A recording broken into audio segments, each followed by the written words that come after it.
Friends, आज की video में हम आर्थिक परिदृश्य की बात करने वाले हैं और इससे पहले राष्ट्रीय परिदृश्य और अंतर्राष्ट्रीय परिदृश्य से संबंधित घटनाओं का जिक्र हम पहले के वीडियो में कर चुके हैं। उसको आप एग्जाम स्टडी EXY यूट्यूब पे सर्च करके देख सकते हैं। हालांकि डिस्क्रिप्शन में लिंक भी दिया गया है, वहां से भी आप वीडियो तक जा सकते हैं। चलिए इस वीडियो का पहला सवाल शुरू करते हैं।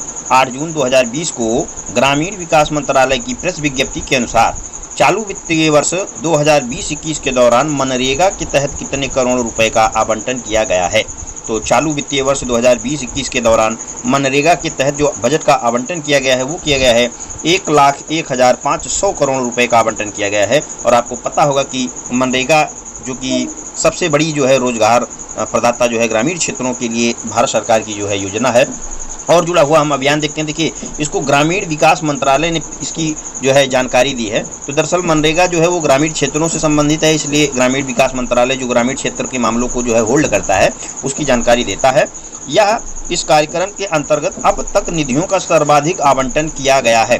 तो जो 1,01,500 करोड़ रुपए का आवंटन हुआ है वो सबसे ज़्यादा हुआ है, जबकि वित्तीय वर्ष 2020-21 के दौरान 31,493 करोड़ रुपए की राशि पहले ही जारी की जा चुकी है, जो चालू वित्तीय वर्ष के बजट के अनुमान के 50% से ज़्यादा है। यानी कि जो 31,493 करोड़ रुपए पहले जारी की गई थी उससे 50% ज़्यादा है। अब तक 60.8 करोड़ श्रम दिवसों का सृजन किया गया है और 6.69 करोड़ व्यक्तियों को कार्य भी प्रदान किया जा चुका है। तो देखिए, ये मनरेगा योजना के तहत जो डेटा हैं इनकी जानकारी दी गई है। ये सवाल महत्वपूर्ण हो सकते हैं, परीक्षा में डेटा वाइज सवाल बहुत पूछे जाते हैं। स्टेट PSC में मई 2020 में औसतन 2.51 करोड़ व्यक्तियों को प्रतिदिन कार्य प्रदान किया गया, जो कि गत वर्ष मई में प्रदान किए गए कार्य से 73% अधिक था। यानी कि मनरेगा के तहत जो कार्य प्रदान किया गया है, जो रोजगार प्रदान किया गया है वर्ष 2020 में, वो अधिक रहा है। और कितना अधिक रहा है? वो 73% रहा है। वित्तीय वर्ष 2020-21 के दौरान अब तक कुल 10 लाख कार्य संपन्न किए जा चुके हैं मनरेगा के तहत। और नेक्स्ट है कि फ्यूजो SA किस देश की कार निर्माता कंपनी है, यानी कि इंग्लैंड की है, अमेरिका की है या जापान की है। तो फ्यूजो SA जो है ये फ्रांस की कार निर्माता कंपनी है, जहां पर भारतीय प्रतिस्पर्धा आयोग के द्वारा 2 जून 2020 को एक कंपनी जिसका नाम है फिएट क्रिसलर ऑटोमोबाइल्स NV के बीच में प्रस्तावित विलय को मंजूरी दी है। यानी कि इसका फ्यूजो SA का जो विलय होगा वो इन दोनों कंपनियों फ्यूजो SA और फिएट क्रिसलर इन दोनों कंपनियों के बीच में जो है विलय होगा, और इस विलय की मंजूरी दी है भारतीय प्रतिस्पर्धा आयोग ने। और अगली news payment infrastructure development fund को लेकर के है, जिसकी घोषणा RBI ने की है।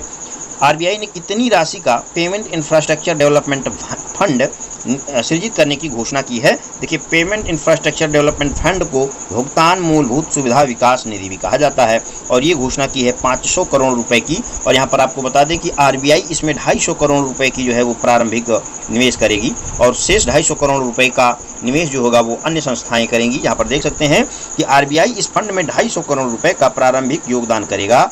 शेष राशि यानी कि जो 250 करोड़ रुपए और बचेगी उसको कार्ड जारी करने वाले बैंकों और देश में परिचालित नेटवर्कों द्वारा वहन किया जाएगा। तो जो भी अन्य नेटवर्क हैं, जो भी अन्य कंपनियां हैं, उनके द्वारा जो है 250 करोड़ रुपए का निवेश किया जाएगा। टोटल राशि 500 करोड़। यहाँ पर एक सवाल और पूछना तय है या पूछा जा ही सकता है। ये पूछा जा सकता है कि पेमेंट इंफ्रास्ट्रक्चर डेवलपमेंट फंड जिसकी राशि 500 करोड़ रुपए है, इसकी घोषणा किसके द्वारा की गई है। तो इसकी घोषणा RBI के द्वारा की गई है। अगर मान लीजिए यहाँ से सवाल स्टेटमेंट वाइज बनता है तो यहाँ पे सवाल आ सकता है कि इसमें हाल ही की जो इस निधि की राशि है वो 500 करोड़ रुपए है। और मान लीजिए A स्टेटमेंट हो गया, B स्टेटमेंट हो गया कि इसमें 250 करोड़ रुपए की जो राशि होगी वो RBI द्वारा प्रदान की जाएगी, और C मान लीजिए बना देते हैं कि शेष की राशि जो है वो RBI द्वारा नहीं दी जाएगी, अन्य संस्थाओं के द्वारा दी जाएगी। तो मान लीजिए यहाँ पर इन तीनों स्टेटमेंट इसके सही हो जाएंगे। और नेक्स्ट देखते हैं कि 8 जून 2020 को केंद्रीय अप्रत्यक्ष कर एवं सीमा शुल्क बोर्ड ने आयातित वस्तुओं के, ध्यान दीजिएगा, आयातित वस्तुओं के तेजी से सीमा शुल्क निकासी के लिए किन शहरों में तुरंत कस्टम कार्यक्रम का शुभारंभ किया है। यानी कि तुरंत कार्यक्रम कस्टम एक प्रोग्राम है जिसका शुभारंभ जो है बेंगलुरु और चेन्नई में किया है। किसके द्वारा किया गया है? तो ये CBIC के द्वारा किया गया है। और यहाँ पर और थोड़ा सी देख लेते हैं कि 8 जून 2020 को देखिए यहाँ पर केंद्रीय अप्रत्यक्ष कर सीमा शुल्क बोर्ड ने तो आयातित वस्तुओं के लिए बेंगलुरु में और चेन्नई में इस कार्यक्रम का शुभारंभ किया है। इस कार्यक्रम के अंतर्गत आयातकों को सीमा शुल्क अधिकारियों के साथ नियमित इंटरफेस के उन्मूलन के साथ लाभ मिलेगा, जो पूरे देश में मूल्यांकन में एक रूपता लाएगा।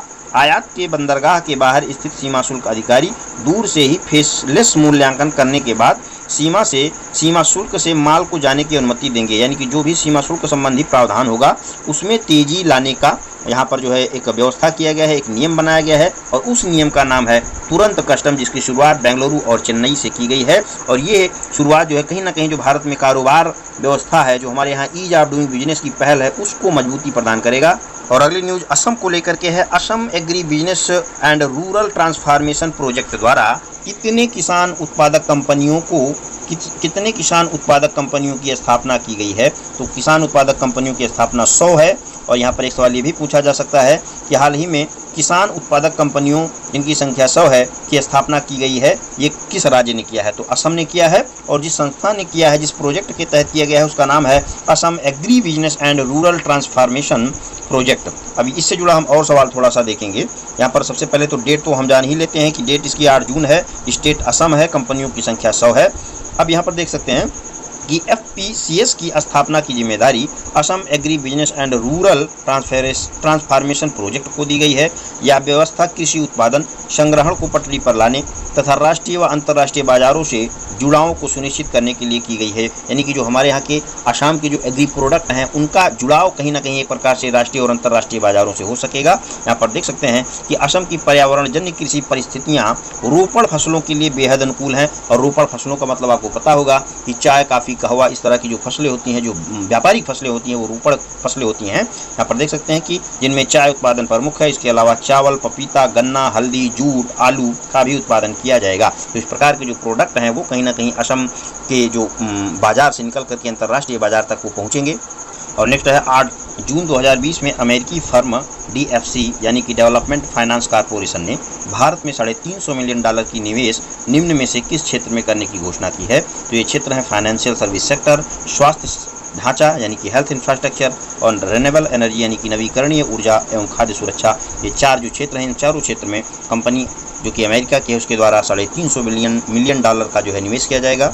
अमेरिकी फर्म सिल्वर लेक ने रिलायंस इंडस्ट्रीज की डिजिटल इकाई जियो प्लेटफॉर्म में अतिरिक्त 0.93% हिस्सेदारी के एवज में कितनी राशि का निवेश किया है? तो यहाँ पर राशि का निवेश पूछा जा रहा है। ये राशि होगी 4,546.8 करोड़ रुपए।